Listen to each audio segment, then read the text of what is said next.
ఒక ఆమె ఒలపోత పోస్తా ఉన్నదాడ ఏమని అసలు టీఆర్ఎస్ ను బీఆర్ఎస్ఏ చేయొద్దు, నాకు నచ్చలే నేను ఆయన పోలే ఈమెను విలువలేదు. ఫస్ట్ ఈమెను విలువలేదు.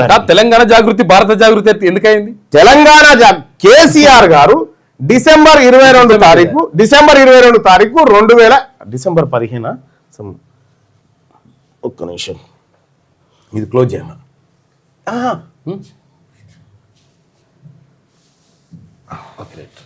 ఇక్కడ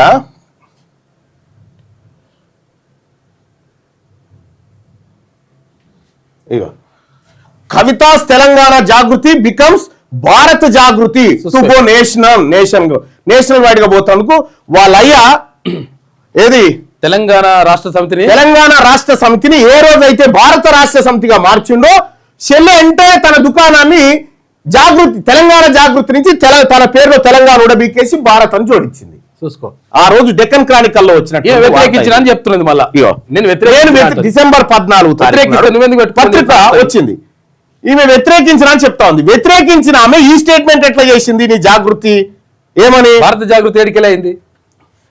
On the back of the TRS remaining itself BRS to go nation, TRS MLC Kalvakuntla Kavita Telangana Jagruti has become Bharat Jagruti and will expand its activities to all other states bearing Telangana అని చెప్పి పెట్టింది. మరి నీకు ఇష్టమే లేదంటివా తెలంగాణ మీద బొలపోత వస్తీగా తల్లి? తెలంగాణ అంటే ఈ అస్తిత్వము అబ్బా ఏమి యాక్టర్ తల్లి. మెల్లగా అయినా నా సూచన చెప్తా ఉన్నా, నీ అంతా దొంగేశాలే అవన్నీ అందరికి ఎరుకునే కానీ ఒకటి చెప్తా ఉన్నా గుర్తుపెట్టుకో. నీ ఇంటి పంచాది మీ వెలమ సంఘం ఉందిగా, సంఘంలో కూర్చొని మాట్లాడుకోదు. మీకు మాకే సంబంధము? నీ ఇంట్లో అగౌరవపరిచారు నిన్నని తెలంగాణ మొత్తం నీ కోసం ఎందుకు పరితపించాలి? మా బీసీలకు అయితే నీకు సంబంధమే లేదు, నీకు మా బీసీలకు సంబంధం లేదు అంతే. రేవంత్ రెడ్డి గారు స్క్రిప్ట్ ఇచ్చుడు, ఆ స్క్రిప్ట్ అన్నా సరిగా రాసేలా చెప్పుడు కూడా కరెక్ట్ గా పండించలేకపోయింది. అక్కడ రేవంత్ రెడ్డి గారు స్క్రిప్ట్ అది, రేవంత్ రెడ్డి గారు వదిలిన బాణం అనేది అందరికి ఎరికే. ఇంకా ఇక్కడ మళ్ళా శశబీసలు ఎందుకు? ఆత్మగౌరవం, ఆత్మగౌరవమే కావచ్చు. మీ ఆత్మ మీ నాయన గౌరవం, మాకేం సంబంధం? టిఆర్ఎస్ బీఆర్ఎస్ చేస్తుండే నీ చేతులు లేకపోవచ్చు, కానీ భారత జాగృతి నీదే కదా, సొంతందే కదా. నువ్వేమైనా ఈమెది కాదు జాగృతి. 1990 ప్రాంతంలో ఖమ్మంలో పుట్టిన సంస్థ అది. ఈమె అది క్యాప్చర్ చేసింది. 1990లో ఖమ్మంలో జాగృతి అనేటువంటి మహిళలు అక్కడ ఉన్నటువంటి పేద ప్రజలకు సాయం చేయడం కోసం మహిళలు రైతులు అందరు కలిసి ఏర్పాటు చేసుకున్న సంస్థ జాగృతి. ఈమెది కాదు, ఈమెనే బతుకమ్మ ఈమెనే పెట్టినట్టుగా చెప్తా ఉంది కానీ ఈమెది కాదు. దుకాణం, ఆ దుకాణం వేరేది. ఆ దుకాణం కరెక్ట్. ఇక్కడ అమ్మ నువ్వు నిన్న ఏడ్చుకుంటా ఒలపోతలు పోస్తా ఉన్నావు కదా తల్లి, సరే ఒలపోతలు పోస్తా ఉన్నావు. నీ తెలంగాణ జాగృతిలోంచి తెలంగాణ పదాన్ని తీసేసి భారతాన్ని ఎందుకు పెట్టినావు చెప్పు. అవును, నీ చేతిలో ఉండే కదా, చెప్పు ఎందుకు పెట్టినావు? నీకు ఇష్టమే దాపరమైన హరిగా ఇష్టమే తెలంగాణ మీద పడి దోసుకుంది ఆమె అంటా ఉంది. ఈడ ఆమె అన్న మాటనే ఈడ ఏది ఇక్కడ మనం బీకి కట్టలు కట్టామని అక్కడ పోతున్నామా అని చెప్పింది. ఇక్కడ వీకలే సేమ్ మనకు కూడా అప్లై అవుతుంది కదా తల్లి, సేమ్ మనకు కూడా అప్లై అవుతుంది కదా. మీ అయ్య లేకపోతే కల్వకుంట్ల చంద్రశేఖరరావు లేకపోతే అసలు నువ్వు ఎవరు తల్లి? మధు యాష్కి గారిని అడిగితే చెప్పడా మీరేంది, మీ బతుకేంది? ఇవాళ బాగా పైసలు అడ్డగోలుగా సంపాదించి వాళ్ళని వీళ్ళని ముంచి నీ కుటుంబం చేయంగా ఎన్ని కుటుంబాలు ఆత్మహత్యలు చేసుకొని చనిపోయినాయి తెలంగాణ రాష్ట్రంలో? ఎంతమంది ఆడబిడ్డల వలపోతకు మీరు కారణమయ్యారు చెప్పురి. ఇలా రేవంత్ రెడ్డి గారు మెల్లగా నిన్ను దించి సామాజిక న్యాయం జరగాలి అమ్మా, నీకు నిజామాబాద్ పార్లమెంట్ టికెట్ కేసీఆర్ పిలిచి ఇచ్చినాడు. నేనే కదా ఇలా ఇంటర్వ్యూ చేసింది, నేనే తెచ్చుకున్నా అని చెప్పలే? నేనే కదా ఇలా నేను ఇంటర్వ్యూ చేసి, ఆ ఇంటర్వ్యూ ఎట్లా మళ్ళా V6 కు ఫోన్ చేసి జర మల్లన్నతో ఇంటర్వ్యూ చేయించని బతిలాడితే నేను చెయ్యను సార్ అంటే బర్మీకి మా అంకమరావు సార్ తోలితే వచ్చిన తీన్బార్ న్యూస్ లో దానికి సంబంధించి తోలితే వచ్చిన అప్పుడే నీ యాక్టింగ్ గమనించిన. ఏదో మేమే ఏదో బలిమీటికి వచ్చినట్టుగా నువ్వు చేసే యాక్టింగ్ అప్పుడే గమనించిన. కానీ ఒక్కటి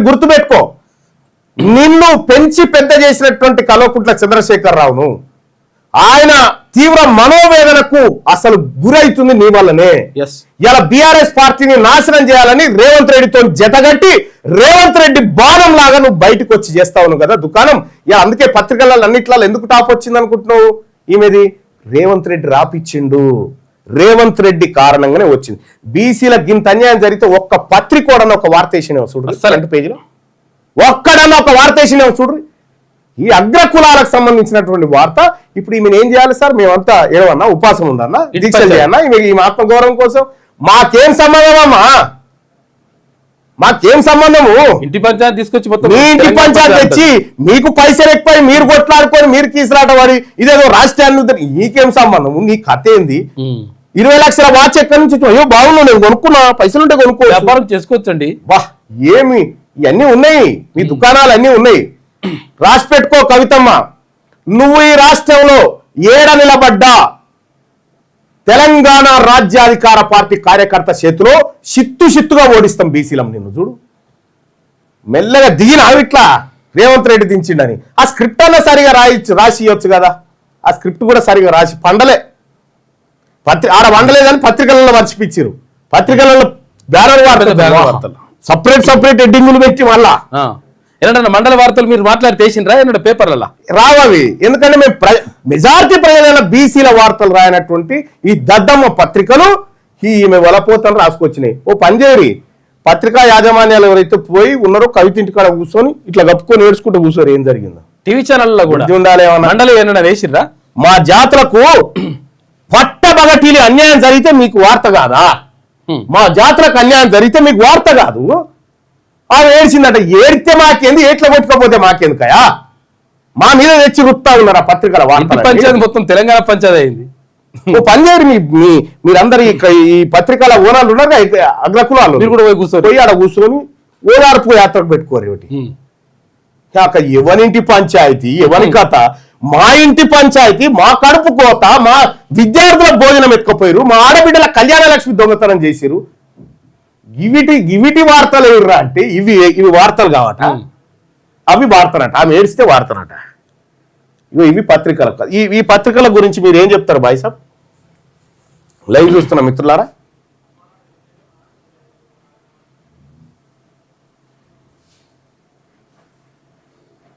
ఈ పత్రికల గురించి మీ కామెంట్ ఏంటి తెలియజేయండి. ఈ పత్రికలు వివరిస్తున్నారు. ఇగో అన్ని పత్రికలలో అదే ఉండొచ్చు మేబీ. ఇగో అదే బీఆర్ఎస్ కు నైతికత లేదు. ఈ డ్రామాలు చూడండి. ఇది ఇండ్ల బ్యానరే, ఇగో ఇండ్ల బ్యానర్ వాడతారే, అన్నిట్లో బ్యానరే, ఈనాడులో కూడా బ్యానరే, ఈనాడులో కూడా ఉందా? ఇవన్నీ రేవంత్ రెడ్డి గారు రాసిస్తున్నటువంటి స్క్రిప్ట్ ఇదంతా. మీకు ఇగో రేవంత్ రెడ్డి గారు రాసిస్తున్న స్క్రిప్ట్.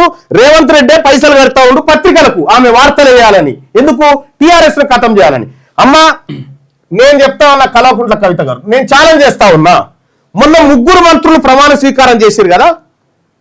ఎవరు? వాకిటి శ్రీహరి గారు, ఆ తర్వాత అడ్లూరు లక్ష్మణ్ గారు, వివేక్ గారు, 3 ప్రమాణ స్వీకారం చేశారు కదా. అలా నీది 4వ నెంబర్ ఉండేనా లేదా? నీ పిల్లల మీద ఒట్టేసి చెప్పు.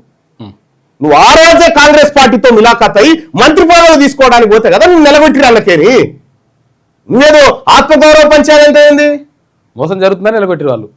మీ నాయన మీ అన్న కూడా పసిగట్టి నువ్వు బీఆర్ఎస్ పార్టీని మోసం చేసి కాంగ్రెస్ మంత్రిగా మారడానికి వేసిన కుట్ర ఫెయిల్ అయింది కదా.